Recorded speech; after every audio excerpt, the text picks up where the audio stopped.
Ratnam group of institutions admission நடைபெறுகிறது. Call 8448448909. தற்போதைய செய்தி ஒன்றை பார்க்கிறோம். இன்னும் சற்று நேரத்தில் திமுக மாவட்ட செயலாளர் கூட்டம் தொடங்க இருக்கிறது. அண்மை செய்தியாக பார்க்கிறோம். திமுகவினுடைய வளர்ச்சிப் பணிகள், சட்டமன்ற தேர்தல் பணிகள் தொடர்பாக இதில் விவாதிக்கப்படலாம் என எதிர்பார்க்கப்படுகிறது. இன்னும் சற்று நேரத்தில் திமுகவினுடைய மாவட்ட செயலாளர் கூட்டம் தொடங்க இருக்கிறது. இது தொடர்பான விவரங்களை செய்தியாளர் ரமேஷிடம் கேட்கலாம். ரமேஷ், பேரவைத் தேர்தல் எடுக்கக்கூடிய ஒரு முக்கியமான முடிவுகள், அதே போன்று பொதுக்குழுவை கூட்டுவது தொடர்பாகவும் இதில் விவாதிக்கப்படலாம் என தெரிகிறது. வேறு என்னென்ன விஷயங்கள் இதில் விவாதிக்கப்பட இருக்கிறது?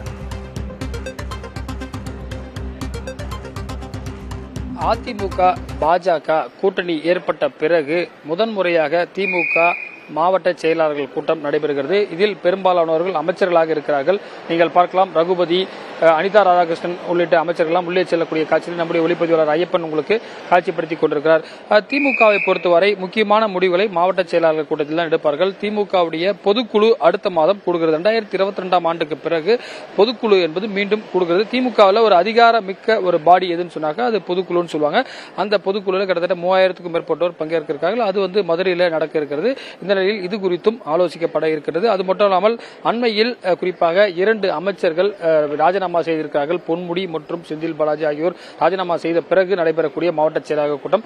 தற்போது செந்தில் பாலாஜியிடம் மாவட்ட செயலாளர் பொறுப்பு மட்டுமே இருக்கிறது. இதற்கு முன்பு அவர் கரூர் மாவட்ட அமைச்சராகவும் கோயம்புத்தூர் பொறுப்பு அமைச்சராகவும் இருந்தார். அதே போல விழுப்புரம் மாவட்டத்திற்கென்று ஒரு அமைச்சர் பொறுப்பு இல்லாமல் இருக்கிறார்கள். விழுப்புரம் மாவட்டத்திற்கு எந்த அமைச்சரும் பொறுப்பு இல்லாமல் இருக்க, அரசு நிகழ்ச்சிகளை தலைமையேற்று நடத்துவதற்கும் அங்கு இருக்கக்கூடிய வளர்ச்சி பணிகள் குறித்து பாதுகாப்புக்காக யார் அந்த பொறுப்பு அமைச்சர் என்ற கேள்வி வந்திருக்கிறது. ஏற்கனவே கன்னியாகுமரி மாவட்ட பொறுப்பு அமைச்சராக இருந்த தங்கம் தென்னரசு அங்கிருந்து விடுவிக்கப்பட்டிருக்கிறார். அதற்கு பதிலாக மனோ தங்கராஜ் அங்கு நியமிக்கப்பட்டிருக்கிறார். அதே போல ஒரு சில மாவட்டங்களுக்கு பொறுப்பு அமைச்சர்களை மாற்றி அமைக்கவும் திமுக தலைமை திட்டமிட்டிருக்கிறது. நீங்கள் பார்க்கலாம், சக்கரபாணி உணவுத்துறை அமைச்சர், அவர் கிருஷ்ணகிரி மாவட்ட பொறுப்பு அமைச்சராகவும் திண்டுக்கல் மாவட்டத்தைச் சேர்ந்தவராகவும் இருக்கிறார். எனவே இது போன்ற ஓராண்டு தான் இருக்கிறது. எதிர் அணியில் இருக்கக்கூடிய பாஜக, ஏடிஎம்கே அவ்வப்போது ஆலோசனைகள் நடத்தி தங்களுக்குள் ஒரு இணக்கமான சூழலை ஏற்படுத்தியிருக்கிறார். அதே போல தாவேகாவுடைய விஜயுடைய வருகை, குறிப்பாக அவருடைய இளைஞர்கள் அதிக அளவில் அங்கு செல்வதற்கு வாய்ப்பு இருக்கிறது. எனவே அதையெல்லாம் எவ்வாறு தடுக்க வேண்டும், அது மட்டும் இல்லாமல் ஒன்றியங்களை பிரிப்பதற்கான திட்டம் திமுகவில் பெரிய அளவில் இருக்கக்கூடிய ஒன்றியத்தை பிரித்து புதிய ஒன்றிய பொறுப்பாளர்கள் நியமிக்கப்பட்டுள்ளார்கள். திமுகவை பொறுத்தவரை 76 மாவட்ட செயலாளர்கள் இருக்கிறார்கள். புதுச்சேரி, தமிழகம் உட்பட அதில் பாத்தீங்கன்னா அவர்களும் இதில் பங்கேற்கிறார்கள். இதில் முக்கியமான முடிவு எடுக்கப்படும். அதில் முக்கியமான தீர்மானங்கள் நிறைவேற்றப்படுகிறது. அண்மையில் காஷ்மீரில் தீவிரவாத தாக்குதலில் உயிரிழந்தவர்களுக்கு இரங்கல் தீர்மானம். அதே போல பாத்தீங்கன்னா இந்த கவர்னருக்கு எதிரான இந்த துணைவேந்தர்கள் நியமனத்தில் பாத்தீங்கன்னா தமிழக அரசுக்கு அதிகாரம் கிடைத்திருக்கிற உச்சநீதிமன்ற தீர்ப்புக்கு முதலமைச்சர் பெற்றுக் கொடுத்தார் என்பது அவருக்கு ஒரு பாராட்டு தீர்மானமும் இதில் வாசிக்கப்பட இருக்கிறது. அறிவாலயத்தில் தலைமை கழக நிர்வாகிகளாக இருக்கக்கூடிய பூச்சி முருகன் உள்ளிட்டோரெல்லாம் வரவேற்பதற்காக நின்று கொண்டிருப்பதையும் நீங்கள் பார்த்துக் கொண்டிருக்கிறீர்கள்.